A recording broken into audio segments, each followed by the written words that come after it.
Morfológico.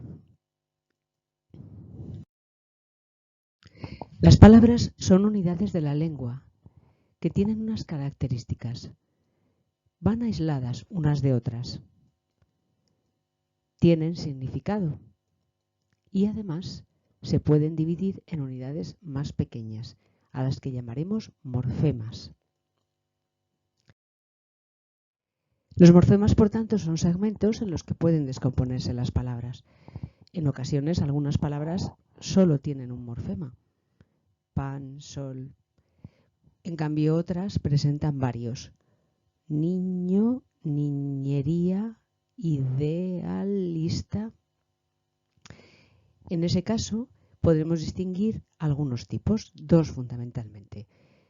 El morfema al que llamaremos raíz o lexema, ya que contiene significado, y los morfemas gramaticales, que aportarán ese tipo de aspectos. La raíz o lexema aporta significado, le relaciona con la familia de palabras, contiene pues un significado que está en el diccionario y además es el núcleo de los sustantivos, de los adjetivos, etc. Siempre que recurramos a recordar la familia de esa palabra que estemos analizando, esa parte no variará.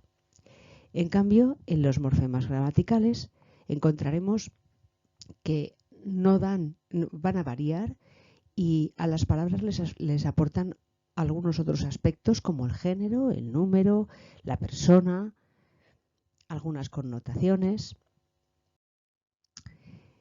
Antes de avanzar, recordad que también esos morfemas pueden presentar variantes que en ocasiones cumplen o tienen que ver con algunos de estos motivos.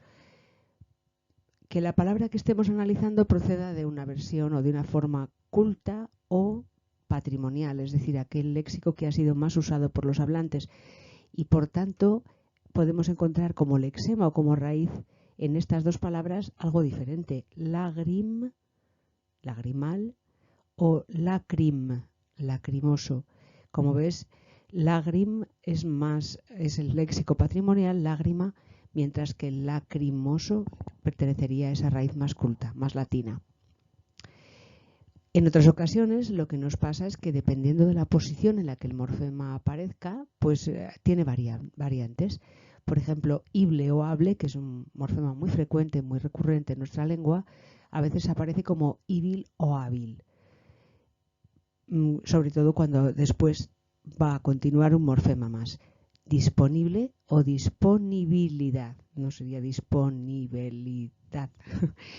Contable o contabilidad. Ese hable o hábil representan lo mismo y le aportan lo mismo, pero ha cambiado para que la sonoridad sea mejor. Esa sonoridad, ese contexto fónico en ocasiones también es el que hace que utilicemos una u otra forma, por ejemplo, al o ar, que no aportan el mismo significado, pero son menos cacofónicas. Si la raíz contiene una L o una L, el morfema puede ser ar, muscular, en vez de, por ejemplo, naranjal, porque musculal nos costaría pronunciarlo.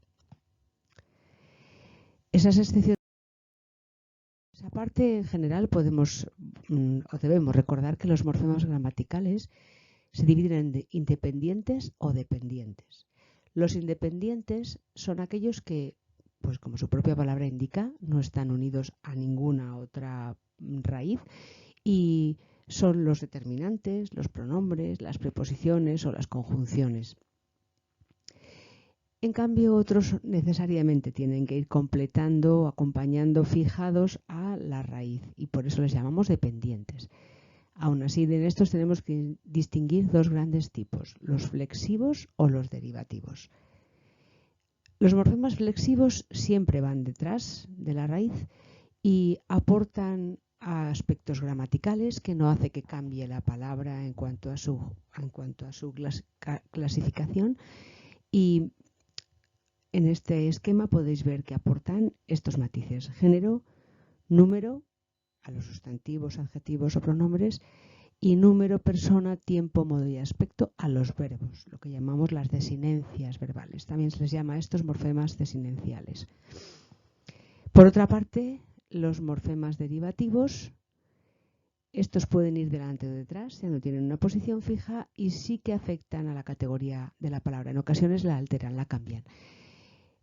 Por esa posición que es variable podemos distinguir los prefijos, los sufijos o los interfijos.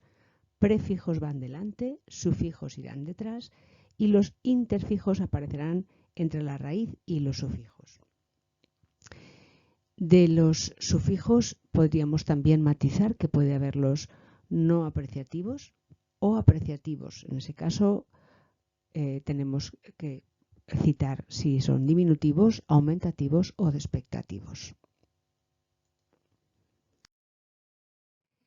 Por último, también en el análisis morfológico debemos clasificar un poco o recordar que esas palabras tienen o proceden de alguno de estas, por su formación, de alguna de estas categorías. O son palabras simples o primitivas, ya que solo presentan el lexema, quizá con algún morfema flexivo. Palabras compuestas porque han tenido que juntar dos lexemas, dos raíces. O palabras derivadas, esa raíz acompañada de prefijos, sufijos o en ocasiones de ambas cosas, o dos lexemas más su fijación, que sería el caso de la parasíntesis, de las palabras parasintéticas. También, aunque no es tan frecuente, pero sí en la lengua tenemos otros procedimientos para formar palabras, como las siglas, los acrónimos, acortamientos, abreviaturas. Algunos ejemplos que nos pueden ilustrar o que nos pueden dar muchas pistas para cuando hagamos nosotros el ejercicio. Rentables, esa es la palabra que vamos a analizar morfológicamente. El proceso mental sería ir mencionando a la familia renta, rentar, rentable, rentables. De esa manera, en esa segmentación podemos determinar cuál es la raíz, que es rent, porque es la parte que no cambia, que se mantiene.